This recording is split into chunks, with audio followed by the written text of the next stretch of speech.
Hey guys, Loman02. We'll be doing some testing, some play testing, and actually some building on kind of a new deck for 100 cards Highlander in general.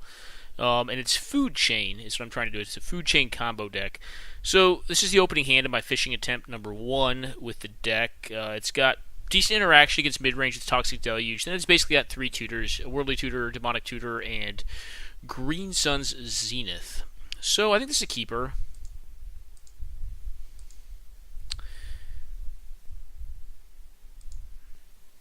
So one thing I'm noticing here, I do not have a Triad Arbor in the deck, so I cannot Green Sun Zenith for 0 or for 1 mana. The question I've got is, this is only green creature, which unfortunately I really wish there was a card, and maybe I'm just missing it, that worked with Food Chain in green, but there really isn't a good one. It's probably just Nobe. Yep. Okay, this should allow us to combo off. So to go mana efficient, I don't think we're going to need more mana than this. What we're going to end up doing is find Trop, go green, Fauna Shaman. This is just fishing, so I'm not leading up protection whatsoever. This is going to find Food Chain, the operative part. If you're not familiar with Food Chain, let me pull up the card panel real fast. If you played Legacy for a while, you've probably seen the card before. It's a very old combo card. From Mass Block. It says exile a creature you control, add X mana of any one color. So it's all has to be of 1. Where X is 1 plus the exiled creature's converted mana cost. Spend this mana only to cast creature spells. So there are a couple cards that work to be cast out of exile. Let's cancel trying to cast it. And the 2 that we are using in this deck are Eternal Scourge and Misthallow Griffin. Question is, do I need a tutor here? I probably do, so I'm going to do... I don't have a creature in hand right now, so I'm going to do this. I am going to find...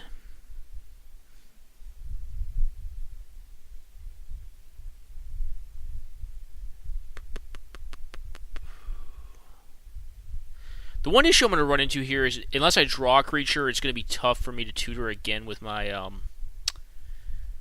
Deuterino.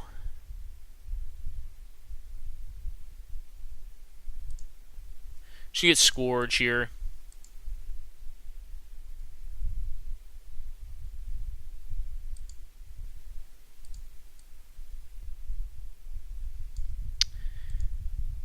Actually looking at this, so the way we could have played this better is we did not want to get Noble Hire. We wanted to get Deathrite Shaman.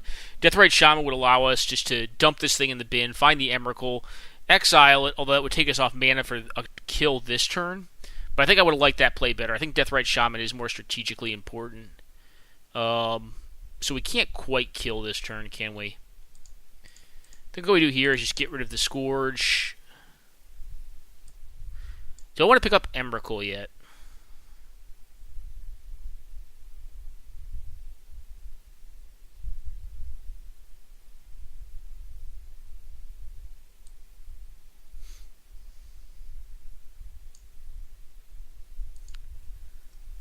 Gonna pick up Griffin here.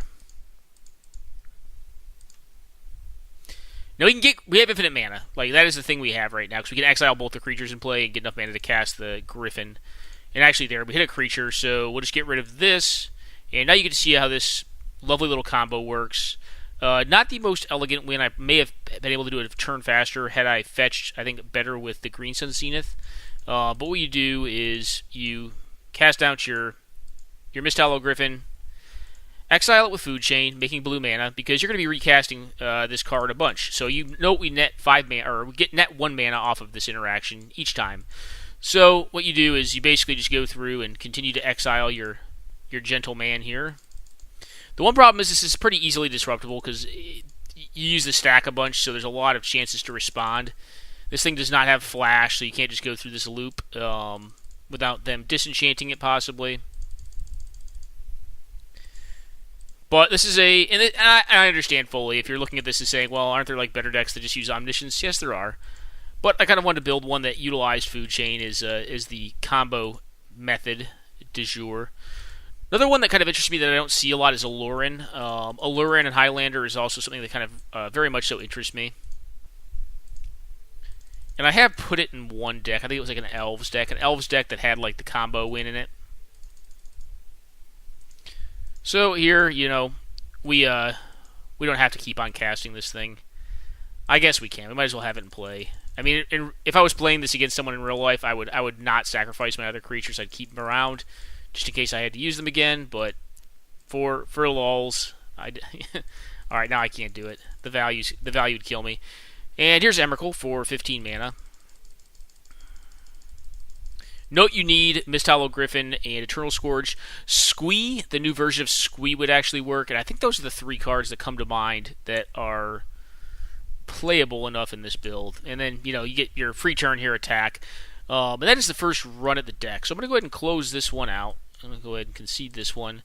Go back and check out the deck list. So it's a 36 land deck. I think that's about right. Running a decent number of basics. It's got 1 snow and one regular variety of each basic land.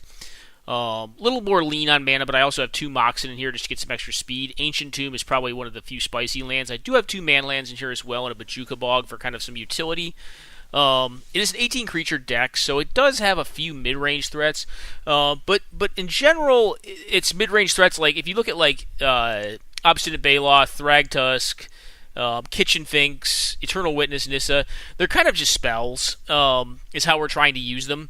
But we also need a high enough density of creatures to use cards like Eldritch Evolution, so we can find specific combo pieces as needed. But it's really just a big tutor engine. You also have the Relic of Progenitus, which is kind of an interesting hot tech card that works pretty well if you're discarding some of your combo pieces, specifically the Misthollow Griffin or the Eternal Scourge, because you can exile them from your own graveyard with the Relic of Progenitus, which allows you to cast them then, which is kind of interesting, because if either of these die in actual combat, they just go to the graveyard and then you can't cast them. They are only castable from your hand or the exile zone. So we're going to go ahead and do one more testing session with the deck. I kind of want to... That felt like a pretty decent hand, if uninteractive. Now, this hand looks more normal, so I kind of want to try this hand out. This feels like it's just a normal hand. I think I'd probably sequence this out first without fetching. Alright, well, I think in competitive play, I'd probably keep those 2 on top. And the big question would be, it really would depend on matchup. Do you Thoughtseize here? Do you leave up removal / counter magic, or do you just slam the ooze? For fishing purposes, I'm just going to slam the ooze and say, hey, I'm playing against control, let's just say. Obviously find green mana here. Alright, Toxic Deluge, not exactly what you want to find for the combo win. But, like I said, the deck can kind of just beat down, too. This will probably go for a Bayou. I hope I clicked the right land there. And just play out my other dude. And again, if he dies, the Scooze actually allows you to exile him. Alright, Hinterland Harbor. And it looks like we're just beating down this time around. But it does have a lot of interactions. You can see, we have, discard. Alright, well, we have infinite mana. That's interesting. I think realistically, I'd probably leave that in hand until I was ready to go. Our Woodland Bellower does complete this picture. My question is, do I have... Actually, I do. So the way this would work is like this. Ostensibly, we would have, utilized the T-Del or the Thoughtseize, the counter spells, and the other interaction. The turns we weren't really doing anything. Here, what needs to happen is this. So we need to make a bunch of green mana.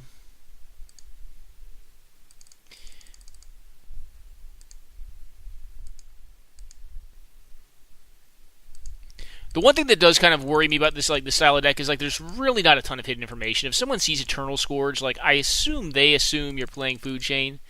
Misthollow Griffin is kind of like a shoe-in for Food Chain. It's just not efficient enough a creature. A 3/4 for 5 is not good enough in Eternal. It actually is a decently well rated or sized body for the rate. So I don't think it's a bad card.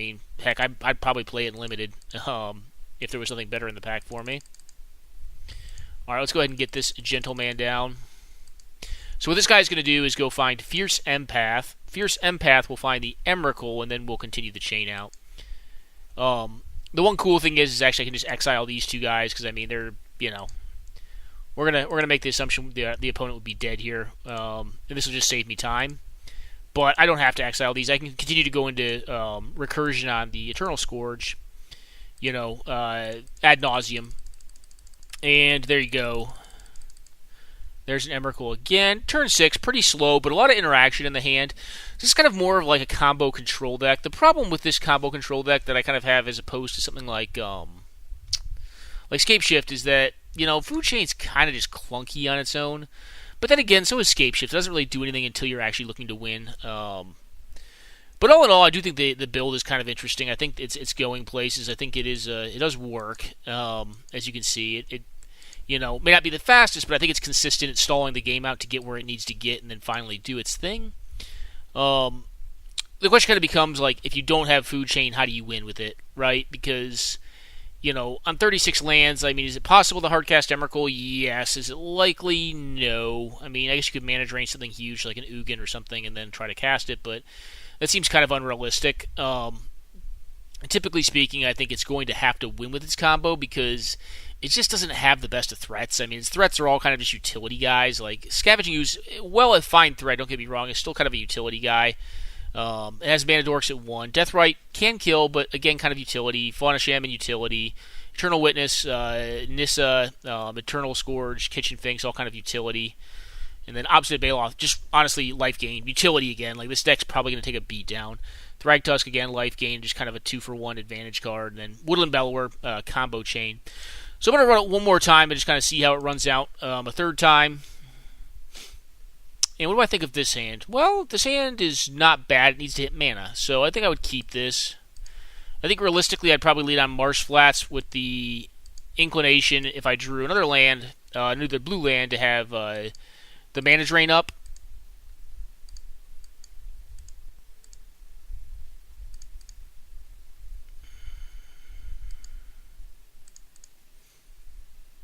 And I'm bad, I can't tap.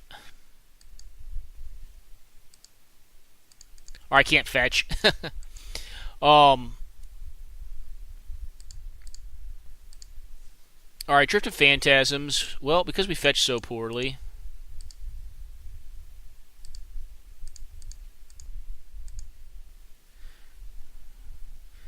This is actually in here specifically to get this.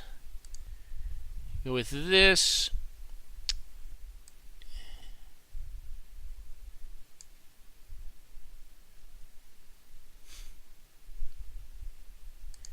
Into this. Say go.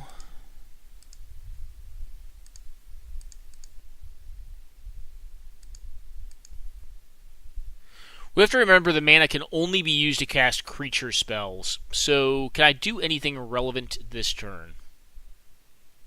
I think the most relevant thing I could do is actually cast out the Mystical Teachings. Question is, what do I find here?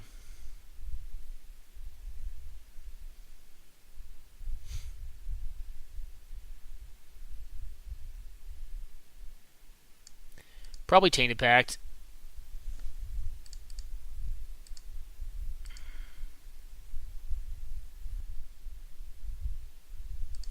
Alright, this is greedy, but I'm going to cycle this. Yep. That's what I wanted to hit there. Hit a land, get a trop.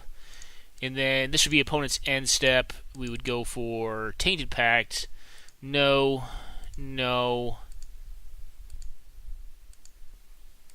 Other cool interaction with Tainted Pact, and this does not have... it has multiple... it has multiple basics, but it uses snow and... Alright, come on, you. Snow and regular lands. Oh, I just clicked through my Emrakul. Oops. Well, it would have gotten Emrakul there. Still having up Spell Pierce here. Following turn, drop Food Chain. Exile the Scavenging Ooze. Put down the Eternal Scourge. Cycle the Eternal Scourge. Get the Emrakul, which I accidentally exiled right there. And then go into the loop again. Again, like turn 5, turn 6 time frame. Decent bit of interaction this time. It's kind of harder to tell in fishing like how the game would play out because, well, I didn't slam my Deathrite Shaman on turn 1 because I had some interaction and I kind of wanted to see if I could hit an additional blue mana to have mana drain up on the following turn. In fishing, it makes the most sense if you're just fishing a deck to play out Deathrite Shaman, but I like to think that in general I'm not going to fetch, auto fetch, or set myself up in a way where I cannot use a mana drain to get some advantage. So anyways, again, looks like a turn 6 kill with this. So, interesting. I think it probably still has some room to grow. I don't think it's going to be a top combo deck. I just think Food Chain's a little too clunky. But I do think it's very sweet, and I enjoy brewing in the format. So I hope you enjoyed this very brief brewing session with me and building a Food Chain 100 card deck. You have some other cool stuff like Misdirection, Force of Will, pitching Mist Hollow Griffin. That was a combo from the old Legacy deck. Intuition can do some kind of cool stuff in this deck as well. Like I was saying, Tainted Pact, actually pretty cool with Mist Hollow Griffin. You can actually use Tainted Pact to tutor for 2 cards. So you can tutor for your Mist Hollow Griffin and your Eternal Scourge because you can cast them from the exiled zone where you put them.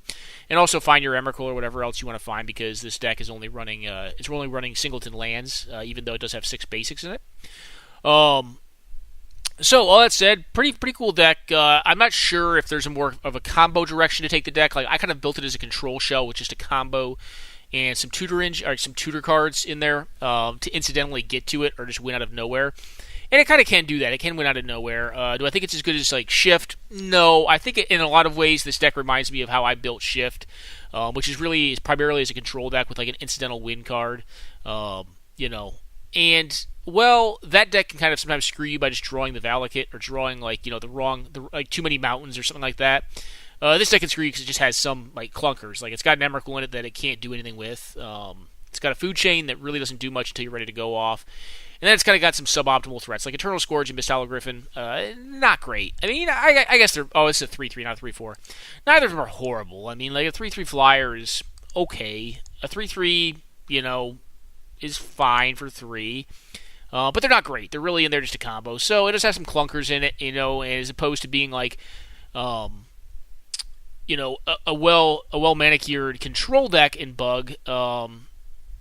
It's more of a kind of a hybrid between a combo and control deck. It is a combo control deck. So, that said, it's going to have some clunkier draws. But at the same time, like I do think it kind of makes for more fun. And I do think Food Chain is kind of a cool deck that I haven't seen played in Highlander. And I just want to do. So I hope you guys enjoyed this brewing session, some of the fishing attempts. And take care now.